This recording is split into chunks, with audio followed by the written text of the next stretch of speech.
Conversa Bem Viver com Lucas Salum. O Ponta de Lança está de volta, conhecido como Manicongo, um MC muito acima da média. Quem conversa bem viver é ele, Rincon Sapiência, que está desfilando na praça de álbum novo ou se preparando para isso. Ainda nesse mês de maio vamos conhecer o novo trabalho dele, que já chega com uma grande explosão de novidade. Simplesmente um curta-metragem que tem a co-direção dele junto com Juliana Jesus e já traz uma das primeiras faixas, Homem Gol.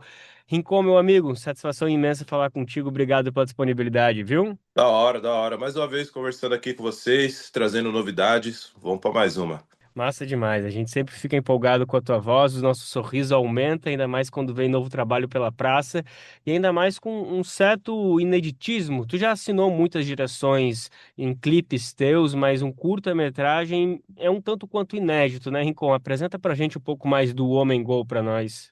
É um trabalho bem especial, né? Um trabalho do qual eu trago um tema, né, sobre futebol, que é algo que não parece, mas é algo que eu gosto muito e que costurou, né, também a minha construção como artista, né? No que diz respeito ao meu nome, as relações pessoais que eu criei na minha quebrada, assim. Então, o futebol ele tem uma função bem importante no que eu vinha fazer na arte, né? E eu percebi que existia um lugar bonito e genuíno, assim, de se cantar futebol, né? Que às vezes a gente tem uma ideia um pouco equivocada, assim, que coloca o futebol no automático como um lugar de alienação e coisas do tipo, sendo que, na verdade, ele é uma expressão artística também, de alguma forma, é um esporte, tem a ver com saúde e principalmente na quebrada com a cultura de futebol de várzea e de jogar racha na rua, esse tipo de coisa, é algo que une as pessoas assim e norteia as pessoas, né? E eu fui uma dessas que fui cooptada pelo futebol. Então foi massa trazer essa temática para minha arte assim, dessa forma, que eu ainda não havia trazido. E foi legal também estar ali junto, né, do processo de do processo do filme, né? Porque na verdade assim tem a Monomito Produções que produziu e a Juliana Jesus que dirigiu e eu sou aquele cara entusiasta do audiovisual. Já cheguei a estudar numa ONG assim, né? Trabalhos relacionados ao audiovisual, assim, então eu tenho gosto e opinião, né? Então eu fico ali sempre perto ali, falando algumas coisas ali, mas também dando espaço criativo para a rapaziada criar, e eles criaram muito bem, a gente está com um filme lindo na mão. Tá lindo, tá empolgante, tá emocionante, vem melhor momento, as vésperas da Copa, um mês, então eu acho que dialoga muito com esse momento e é massa demais também te ver sambar em tantas áreas diferentes, assim, e aí eu fiquei curioso, tu chegou a ser jogador, assim, não jogador de futebol profissional, mas tu teve essa ambição, chegou a pensar em algum momento? Eu tive, né? Eu jogava num time aqui da Quebrada, assim, que era uma escolinha barra time, né? E aí, dado o momento assim, foi dando aquela idade, né? Porque o futebol também é mil grau, né? Tipo, sendo realista, dá os seus 15, 16 anos, assim, se você não consegue algo assim, tá ficando bem na área de emergência sobre você conseguir se profissionalizar, né? E aí chegou um momento que alguns atletas, né, da onde eu jogava, começaram o treinador a fazer conexões assim de levar para alguns clubes, né? Aí o ponto mais alto que eu cheguei foi eu e mais três atletas, a gente foi treinar na Portuguesa, assim, né? E aí eu tive uma rotina, assim, de ir pro CT de treinamento, de treinar lá com eles. Não era um atleta contratado, mas foi muito louco, assim, ver de perto, né, o ambiente, a rotina, a disciplina que exige do atleta, assim, que honestamente foi um dos pontos que me fez, né, eu gostava muito da rua, eu gostava já de música também, gostava de ficar até tarde, e aí o futebol é um esporte que exige na sua infância e adolescência acordar cedo, jogar bola, descansar, e aí eu não segurei essa onda, não. Qual que era a posição que tu jogava, Rincon? Jogar de volante, Olha só, tem cara de ser volante. aquele centroavante, cabeceador, mas era volante mesmo, boto fé. Eu gostava de jogar mais na frente, né? Mas aí os caras eram tudo bom, aí fui recuando, recuando, aí fiquei de volante. Sabe que A gente sempre fica imaginando essas hipóteses. Imagina se tu tivesse seguido a carreira, o grande nome da arte que a gente perderia. Eu sempre fico pensando nisso no Djavan, cara. Ele quase foi jogador de futebol porque ele batia um bolão, e eu acho que ele jogou no Asa. Enfim, não lembro qual Sim. equipe agora de Alagoas, mas assim, no limite ali que ele desistiu. Imagina esse fenômeno. Claro que do jeito que o cara é, ele provavelmente conseguiria ser jogador e músico também, mas que bom que ele se dedicou só à música, porque tá doido. A Sorte é contribuição. nossa. Henricon, mas deixa eu falar, tem essa história, assim, esse debate sobre o futebol ser alienador e tudo mais, mas mais do que isso, o que eu queria te ouvir é que a gente vive um momento do futebol em dois aspectos. Primeiro, dessa mercantilização, da capitalização, das SAFs, que eu estou muito curioso, porque inclusive o teu clube, o Palmeiras, é uma referência absurda disso, mas mais do que isso, para a gente falar desse clima de Copa do Mundo. Cara, tu nasceu na década de 80, então tu ainda viu o futebol brasileiro ser rei incontestável, tanto na década de 80, ganhando o Tetra, ganhando depois o Penta, mas hoje o que a gente vê desses últimos 10, 15 anos, além do 7-1, é também um futebol, não vou chamar de medíocre, mas que não faz frente. Tu tem medo que talvez esse espírito do brasileiro de ser o campeão do futebol incontestável se perca para essas próximas gerações? Então, eu ainda acho que o futebol brasileiro produz bons atletas e atletas com características brasileiras, assim, né? Esse atleta do drible, do que faz a diferença. Então, isso ainda hoje é um diferencial positivo para o futebol brasileiro. O detalhe é que o mundo globalizou muito, então você vai pegar bons jogadores excelentes, que seja da Geórgia, de Marrocos, do Japão, de diversos países do continente africano. Hoje em dia o mundo entendeu futebol, sabe jogar futebol, pratica. Então não existe mais um lugar de exclusividade onde o Brasil é amarelinha, todo mundo vai ficar em choque se jogar com nós. Isso aí já não existe mais. E o outro ponto é o trabalho de base que a gente perdeu, porque nessa globalização o futebol mundialmente fica nivelado, né?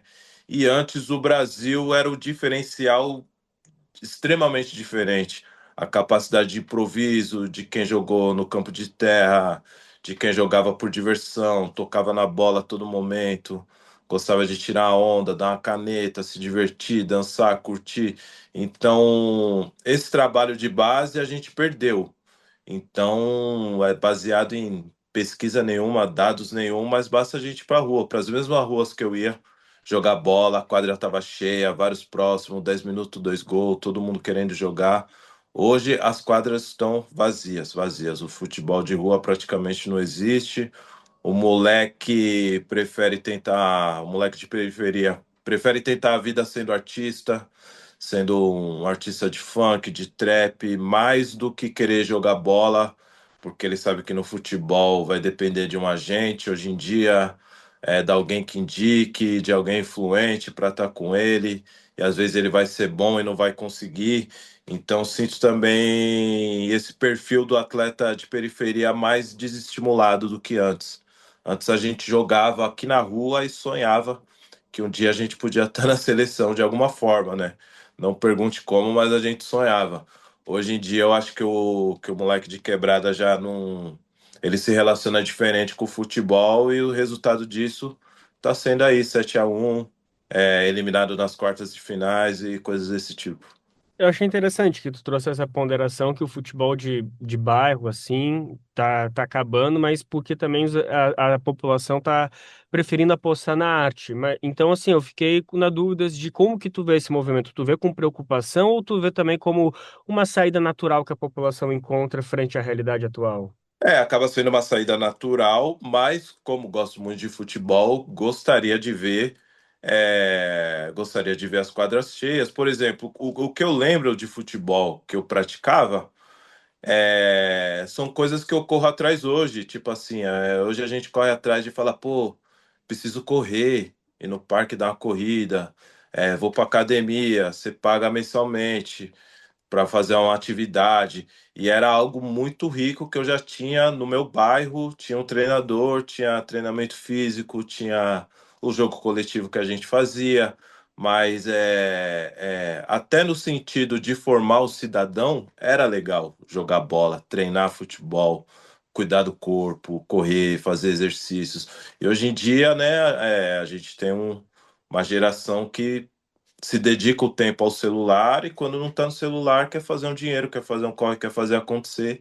E o futebol não tem sido a prioridade para muitos dos moleques, assim, né? Então isso, como um amante de futebol, acaba sendo negativo, né? Como um amante de futebol, mas também um amante, né, uma pessoa que aposta e acredita na brasilidade, né? Porque é claro que o futebol é, sem dúvida, uma ferramenta de escape de projeção social, é uma profissão, mas também é isso que a gente estava falando, era um imaginário do Brasil soberano. Hoje a gente fala do Brasil soberano, eu acho que temos que apostar no Brasil soberano pela indústria, né, por tantas ferramentas de desenvolvimento, de universidade, tem vários aspectos positivos, mas, cara, a gente tinha o imaginário de que nós éramos os maiores do futebol. E perder isso, acho que também afeta a autoestima brasileira, mesmo para aquela senhora que não acompanha futebol, de repente ver o Brasil tomando 7-1 também mexe com a autoestima dessa pessoa, né? Total, total. É lamentável. E tem esse trabalho de base que eu penso também, que, por exemplo, o Brasil ganhou 5 estrelas em Copa do Mundo, o maior atleta desse esporte que move o mundo, assim, que o futebol move o mundo, né? A gente usa roupa de time para sair, as roupas são caras, o ingresso, o estádio. Então a experiência do futebol, ela não é pouca coisa, né? E se você pegar o rei é brasileiro, né, de todos os tempos, né? Talvez seja o maior brasileiro da história em popularidade, né? O Pelé. E a seleção brasileira com seus 5 títulos mundiais, assim. Então, dito isso, o que que a base faz para a gente manter assim? O que a base assim? O que que a CBF, bem dizendo assim, tem um projeto assim para estar tipo cooptando os moleques para dar uma bolsa de estudos, que nem é na NBA, que tem um trabalho relacionado aos estudos. O que que é feito, né, para que essa magia se mantenha ainda hoje, que o Brasil se conquiste mais estrelas. Assim, eu não vejo muita coisa. A gente depende do talento natural dos moleques que vêm jogando, que muitas vezes é o talento dele mesmo, assim, que não foi impulsionado por nada, e depois que ganha, todo mundo curte junto, sabe? Sim. Mas é aquele trabalho de investimento nesses moleques, na vida desses moleques como cidadão. Eu não vejo ninguém fazendo assim, né, as grandes estruturas, né?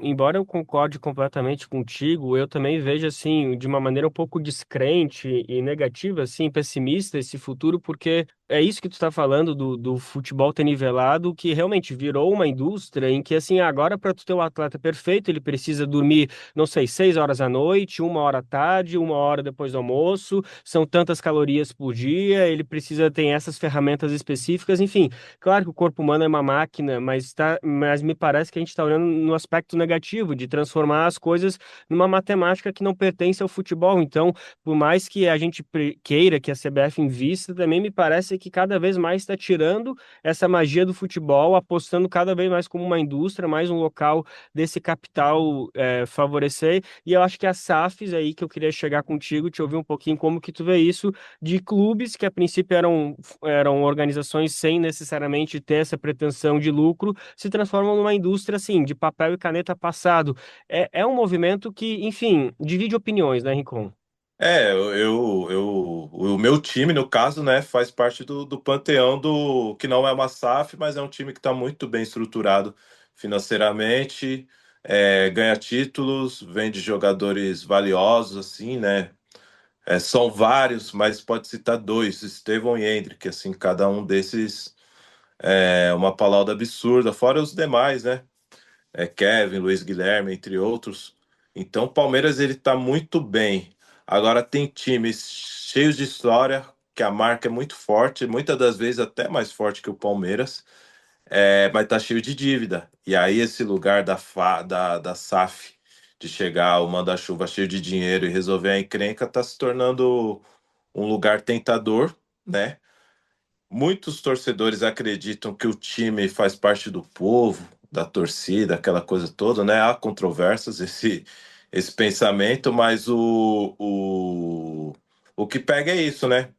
Tem times muito populares, que a marca é boa, o número de torcedor é incrível, mas está mergulhado no problema, nas dívidas.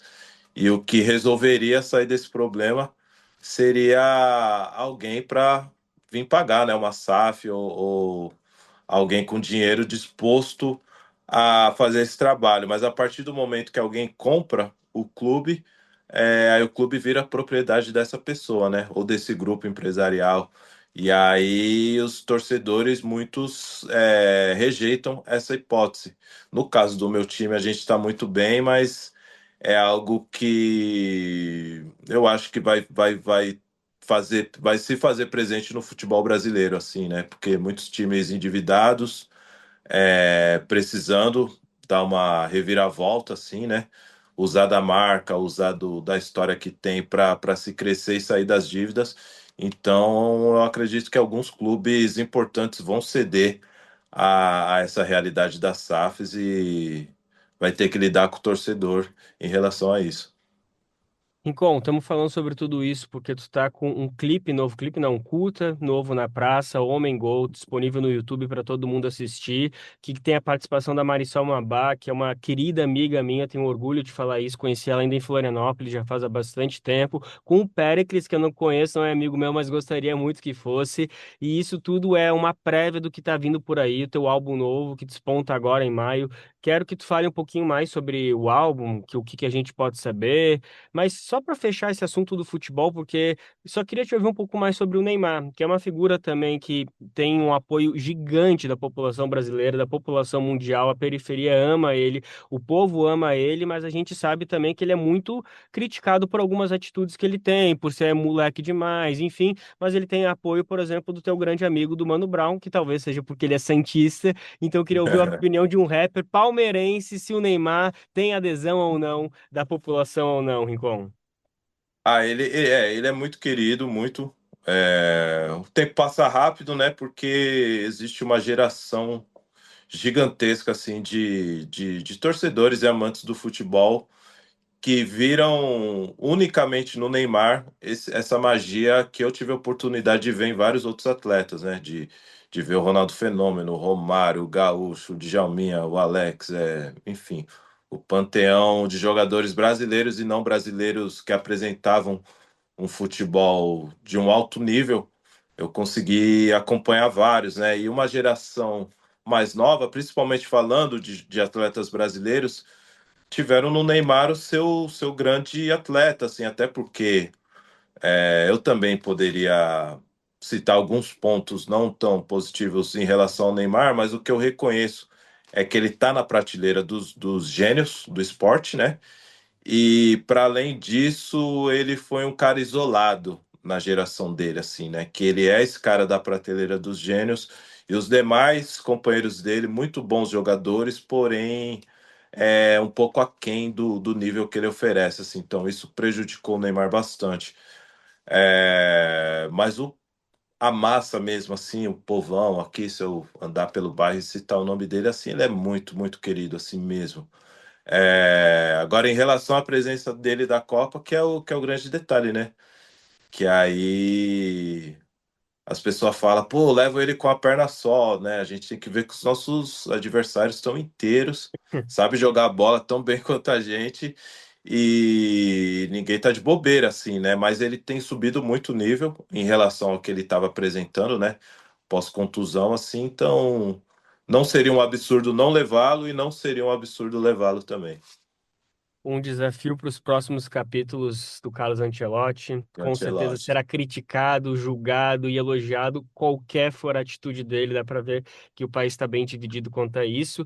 Já vou te perguntar quais são as expectativas para a Copa, mas pô, vamos falar um pouquinho do álbum. Já tem nome? É Homem Gol o nome do álbum, Rincon? Não, o Homem Gol é o desse lançamento exclusivamente, né? Com a Marisol Moabá e o Péricles.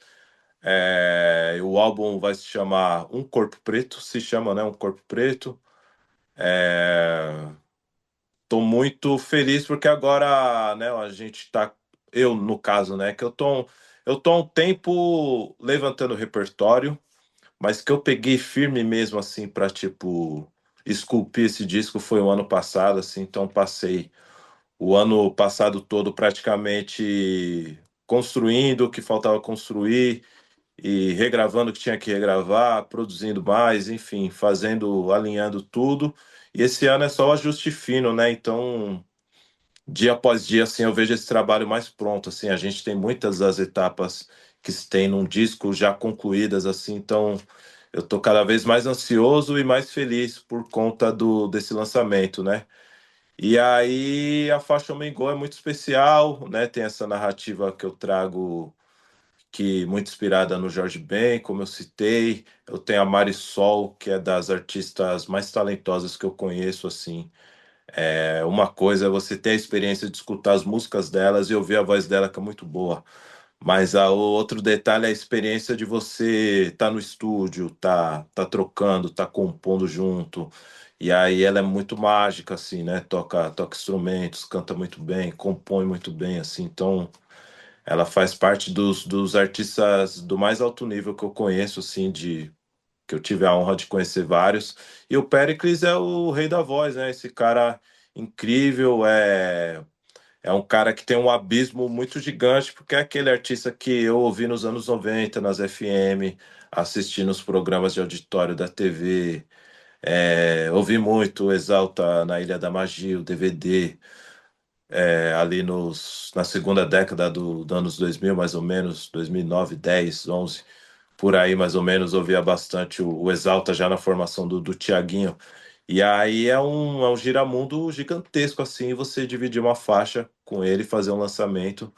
Então, eu tenho sido feliz, assim, com as realizações em relação à música que eu tenho conseguido fazer nesse ano e não vejo a hora de expor o restante das surpresas que tem aí para geral. Pô, teve essa parceria incrível com a Anitta também, né? Como que foi isso com a Marina Sena, vocês três, né? Ela fez um lançamento que ela englobou duas músicas juntas, mas a música que eu tô exatamente é a música Nanã, que é eu, Anitta e a Kings. E aí foi muito massa também. Eu gravei daqui exatamente, né? Não sei se as pessoas estão me assistindo.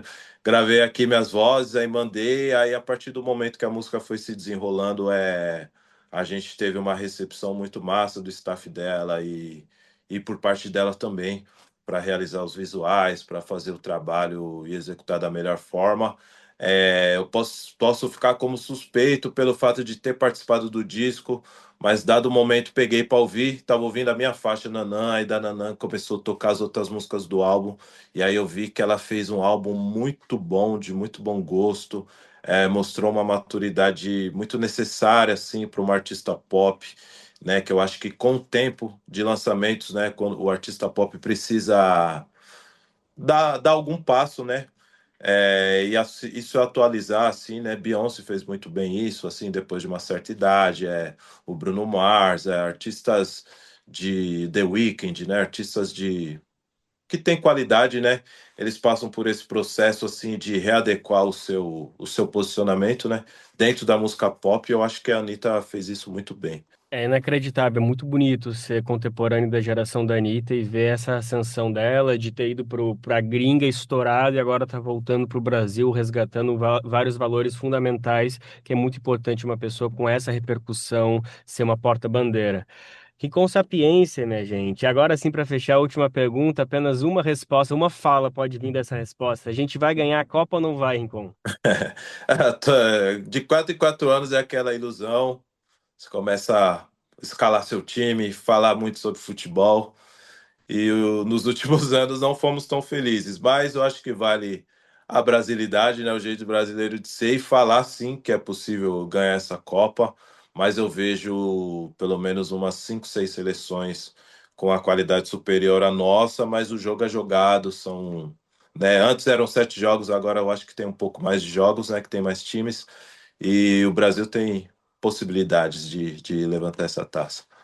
Vamos pra cima. Rincon Sapiência, meu amigo, obrigado mais uma vez, parabéns por esse trabalho, mano. Valeu, tamo junto. Precisando de nós, só dá o salve. Aquele abraço. Conversa Bem Viver com Lucas Salum.